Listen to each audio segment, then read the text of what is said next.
Le rêve est devenu réalité pour Ousmane Dembélé. Longtemps freiné par les blessures et souvent critiqué pour son irrégularité, l'attaquant français a renversé tous les pronostics en remportant le prestigieux Ballon d'Or 2025. Une récompense qui vient couronner une saison exceptionnelle, marquée par des performances éclatantes et un rôle décisif dans les plus grands succès du Paris Saint-Germain. Dembélé a été l'un des artisans majeurs de la première victoire du PSG en Ligue des Champions. Un exploit attendu depuis des décennies par le club parisien. Avec plus de 35 buts inscrits toutes compétitions confondues et de nombreuses passes décisives, il s'est imposé comme le véritable leader offensif de son équipe.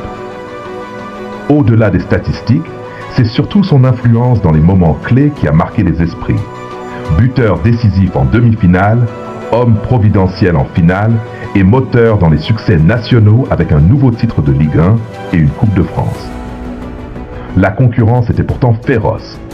Le jeune prodige Lamine Yamal, FC Barcelone, a impressionné le monde entier par son talent précoce et termine deuxième.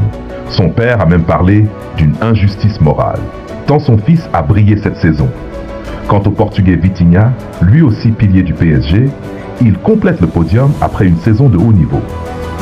Avec ce ballon d'or, Ousmane Dembélé entre définitivement dans la légende du football français et mondial.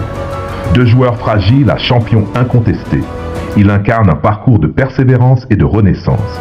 Son sacre confirme également la montée en puissance du PSG sur la scène européenne. Et vous, pensez-vous que Dembélé méritait ce ballon d'or face à Yamal? N'oubliez pas de liker, commenter et vous abonner pour ne rien manquer de l'actualité du football mondial.